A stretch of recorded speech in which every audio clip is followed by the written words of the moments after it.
உரிமை களம் பார்வையாளர்கள் அனைவருக்கும் வணக்கம். இன்னைக்கான அரசியல் களத்துல எது சம்பந்தமாக விவாதிக்க போறோம் அப்படின்னா, திராவிட முன்னேற்ற கழகத்தினுடைய கூட்டணியில கொஞ்சம் கூட பொருத்தமே இல்லாத ஒரு கட்சி எதுன்னு பார்த்தோம்னா அது தேமுதிக தான். அதாவது எந்த நேரங்கள்ல என்ன பேசணும், எப்படி பேசணும், எந்த வடிவத்துல பேசணும், எந்த வார்த்தைகளை சொல்லணும், எந்த வார்த்தைகளை சொல்லக்கூடாது, எந்த வகையில உடல் மொழிகளை வெளிப்படுத்த வேண்டும், இது மாதிரி எந்த விதமான ஒரு பேசிக் நாலேஜுமே அரசியல் நாலேஜுமே இல்லாத ஒரு கட்சி எதுன்னு பார்த்தோம்னா அது தேமுதிக தான்.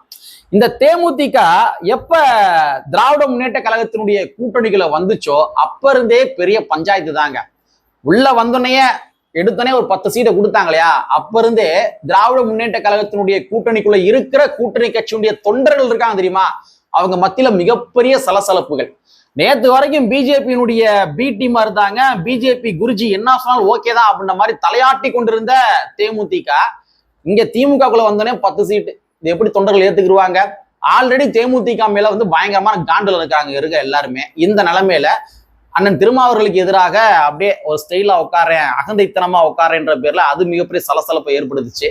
இப்ப என்ன பண்றாங்கன்னா, கூட்டணி கட்சியுடைய தலைவர்கள்லாம் இழிவுபடுத்துவது கிடையாது, டைரக்டாவே நம்ம சிஎம்கிட்ட போயிடுவோம் அப்படின்ற மாதிரி டைரக்டாவே முதலமைச்சர் அவர்களை கலாய்க்கும் விதமாக, முதலமைச்சர் அவர்களை இழிவுபடுத்தும் விதமாக அவங்க மேடையிலே உட்கார வச்சு பிரேமலதா விஜயகாந்த் அவர்கள் ஒரு மிகப்பெரிய ஷாக்கிங்கை கொடுத்திருக்கிறாங்க. அந்த மேட்ரு என்ன, அதற்கு பின்னாடி அரசியல் என்ன, அறிந்து கொள்வதற்கு பல்வேறு வகையான தரவுகள் இருக்கின்றது. அது என்னவென்று இந்த காணொலியில கொஞ்சம் டீட்டெயிலா பார்த்துடலாம். நண்பர்கள் அனைவருக்கும் இளம்பெரு வழுதியின் இனிய வணக்கம்.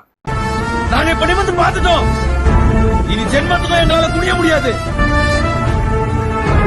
அதனால நாங்க சண்டை போட போறோம். வீடியோக்களை போறதுக்கு முன்னாடி நம்ம நேயர்கள்ட்ட ஒரு கேள்வி கேட்டுருவோம். உங்களுடைய பதில்களை நீங்க கமெண்ட் பாக்ஸ்ல கமெண்டா போட்டுருங்க. பிரேமலதா விஜயகாந்த் அப்படின்னு சொன்னோடனே உங்களுடைய மனசுல என்ன படுது அப்படின்றத ஒற்றை வாக்கியத்துல கவிதை வடிவத்துல எழுதலாம், இல்ல சாதாரணமா கூட எழுதலாம். அந்த மாதிரி ஏதாச்சும் எழுதி விடுங்க, சரியா? சரி, பிரேமலதா விஜயகாந்த் அவர்கள் என்ன ஷாக் கொடுத்துருக்காங்க, நம்ம சிஎம் அவர்களுக்கு என்ன ஷாக் கொடுத்துருக்காங்க அப்படின்னா ஒண்ணு கிடையாதுங்க. ஏதோ ஒரு படத்துல ஒரு சீன் வரும். அதாவது மாப்பிள்ளை நல்லவர் தான், ஆனா என்ன அப்பக்கப்ப இந்த கஞ்சா அடிப்பாரு, அப்பக்கப்ப கொஞ்சம் தண்ணி அடிப்பாரு, அப்புறம் அப்பக்கப்ப இந்த பொம்பளை சோக்கு இந்த மாதிரி தெரிவாரு அப்படின்ற மாதிரி ஏதோ ஒரு படத்துல ஒரு சீன் வரும். ஸோ அந்த மாதிரிதான் நான் பிரச்சாரம் பண்றேன்ற பேர்ல, நான் வீரியமா பேசுறேன் அப்படின்ற பேர்ல, ஆக்ரோஷமா பேசுறேன் அப்படின்ற பேர்ல, ஒரு ஹை டோன்ல பேசுறேன் அப்படின்ற பேர்ல நம்ம முதலமைச்சர் மு.க. ஸ்டாலின் அவர்களை மேடையில் வச்சுக்கிட்டே என்ன என்ன ஆச்சு இந்த ஆட்சியில எந்த தவறும் கிடையவே கிடையாதுங்க. என்ன அப்பக்கப்ப இந்த பாலியல் குற்றங்கள் நடக்கும், அதே மாதிரி அப்பக்கப்போ இந்த மாதிரி அந்த போதை கலாச்சாரங்கள் கொஞ்சம் தலைவிரிச்சு ஆடுது, இதெல்லாம் ஒரு பெரிய மேட்ரா, மற்றபடி அவருடைய ஆட்சியில் நீங்க குறை சொல்ல முடியுமா அப்படின்ற மாதிரி பிரேமலதா விஜயகாந்த் அவர்கள் மேடையில் பேசியிருக்கிறாங்க. இது அவங்க ஏதோ நம்ம கருத்தியல் பேசணும்னு நினைச்சு பேசியிருக்கிறாங்க. ஆனா உள்ளபடியே இது திராவிட முன்னேற்ற கழகத்தினுடைய கூட்டணிக்கு மிகப்பெரிய ஒரு பின்னடைவு. அவர் என்ன பேசியிருக்காரு அப்படின்ற பிளே பண்றேன், முதல்ல நீங்க கேட்டுருங்க, சரிங்களா? என்னைக்கு ஒரு பெண் தனியாக நடுராத்திரியிலும் போராளோ அன்னைக்குதான் ஒரு உண்மையான சுதந்திரம்னு சொன்னவர் நமது தந்தை காந்தியடிகள். இன்னைக்கு அது போல தமிழ்நாடு முழுக்க ஒரே ஒரு குற்றச்சாட்டு தான் அண்ணன் மேல இருக்கு.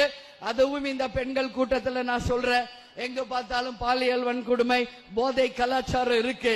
இதை தவிர வேற என்ன சொல்ல முடியும்? வேற ஒன்னும் சொல்ல முடியாது இந்த ஆட்சியின் மேல. வீடியோ பாத்தீங்களா? இந்த வீடியோ பார்த்தோன்னே உங்களுக்கு என்ன தோணுது? எனக்கு ஒரு வேறொரு வடிவத்துல இந்த வீடியோ யோசிக்கணும் அப்படின்றது தோணுது. எனக்கு என்னமோ தேமுதிகவுடைய பிரேமலதா விஜயகாந்த் அவர்கள் அதிமுகவுடைய ஒரு ஸ்பையாக இருக்கக்கூடுமோ, இல்லாட்டி பிஜேபியுடைய ஒரு ஸ்பையாக இருக்கக்கூடுமோ அப்படின்ற மாதிரி தோணுது. ஏன்னா ஒரு மேடையில எதை பேசணும் அப்படின்றது நிச்சயமாக ஒரு கூட்டணி கட்சியினுடைய தோழர்களுக்கு நல்லாவே தெரியும். எதை பேசணும் எதை பேசக்கூடாது அப்படின்றது தெரியும். அதுவும் இதெல்லாம் மிகப்பெரிய ஒரு குற்றச்சாட்டு, ஆளுகின்ற திராவிட முன்னேற்ற கழகத்தினுடைய அரசாங்கத்தின் மீது மிகப்பெரிய ஒரு குற்றச்சாட்டு. ஆமா, இந்த ஆட்சியில பெண்களுக்கு பாதுகாப்பு கிடையாது அப்படின்ற மாதிரி அந்த மேடையில சிஎம் அவர்கள் இருக்கிற மேடையிலே பேசுறாங்க. ஓப்பனாவே ஸ்டேட்மெண்ட் கொடுக்குறாங்க. ஆமா, போதை கலாச்சாரங்கள் இருக்குது அப்படின்றது ஓப்பனாவே ஸ்டேட்மெண்டாவே கொடுக்குறாங்க.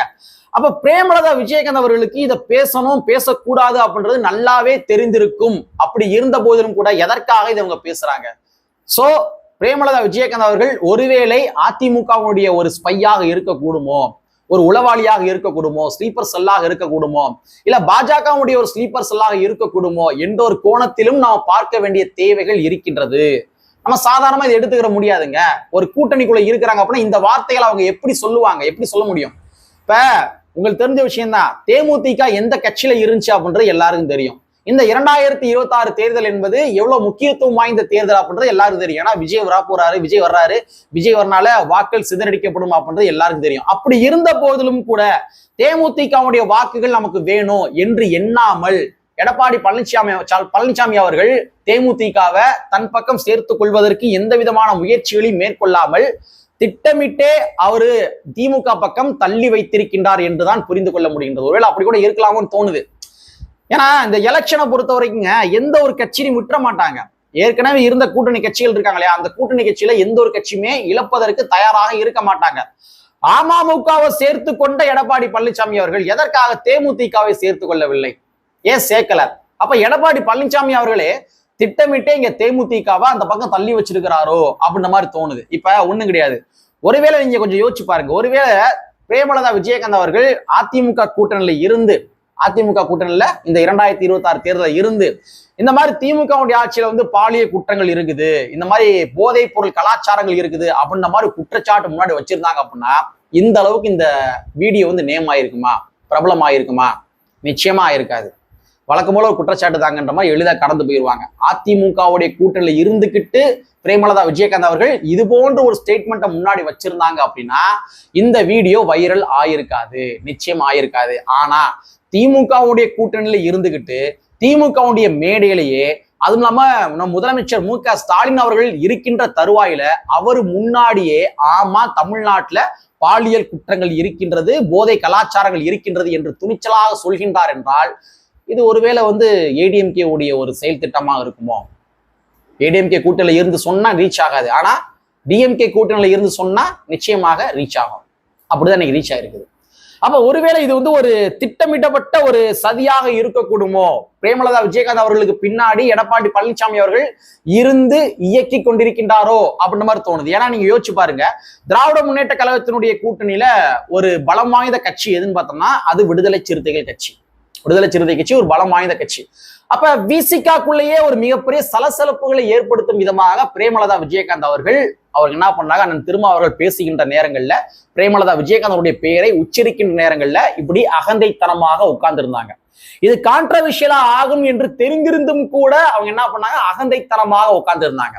அப்போ ஒரு கூட்டணிக்குள்ள ஒரு டிஸ்டர்பன்ஸை திட்டமிட்டு உருவாக்கணும், ஒரு குழப்பத்தை ஏற்படுத்தணும் அப்படின்ற மாதிரி இவங்க வேணுக்குனே பண்றாங்களோ அப்படின்ற மாதிரி தோணுது.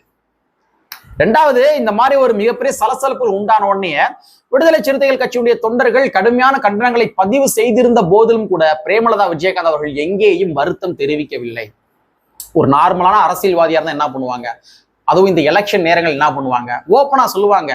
எவ்வளவு பெரிய அரசியல்வாதியாக இருந்தாலும் சரி, இந்த எலெக்ஷன் நேரங்கள்ல வாக்குகள் சிதறிவிடக் கூடாது என்ற காரணத்துக்காக ஒப்புக்கொள்வாங்க. விடுங்க, நான் ஏதோ தெரியாம பேசிட்டேங்க, வாய் தவறி பேசிட்டேங்க, இல்ல தெரியாம நான் இந்த நேரத்துல எப்படி ரியாக்ட் பண்ணு தெரியாம நான் உட்காந்துட்டேன், நான் வருத்தத்தை பதிவு பண்ணிக்கிறேன், நான் தொண்டர்களுடைய மனசு பாதிக்கப்படும் என்ற நோக்கத்துல நான் அப்படி உட்காரல, அண்ணன் திருமாவளவனை இழிவுபடுத்த வேண்டும் என்ற நோக்கத்துல நான் அப்படி உட்காரல, நான் அந்த நேரங்களில் சம்திங் நான் வேற ஏதோ யோசிச்சுக்கிறேன், சோ அதனால அப்படி உட்காந்துட்டேன். ஒருவேளை உங்க தொண்டர்களுடைய மனசு பாதிப்புக்கு உள்ளாச்சு அப்படின்னா நான் என்னுடைய வருத்தத்தை பதிவு செஞ்சுக்கிறேன் அப்படின்ற மாதிரி இந்த மாதிரி ஒரு மறுப்பு வாக்கியங்கள் எதையாச்சும் பிரேமலதா விஜயகாந்த் அவர்கள் சொல்லி இருந்திருக்கலாம். ஆனால் சொல்லல.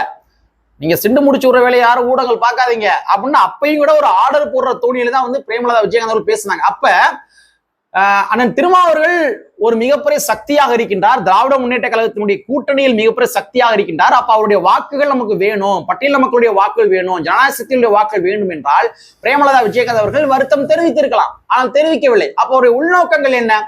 ஒருவேளை எடப்பாடி பழனிசாமி அவருடைய ஸ்பையாகத்தான் பிரேமலதா விஜயகாந்த் அவர்கள் திராவிட முன்னேற்ற கழகத்தினுடைய கூட்டணியில் தொடர்ந்து கொண்டிருக்கின்றாரா அப்படின்றது தெரியல. ஒருவேளை அப்படி கூட இருக்கலாம்னு தோணுது.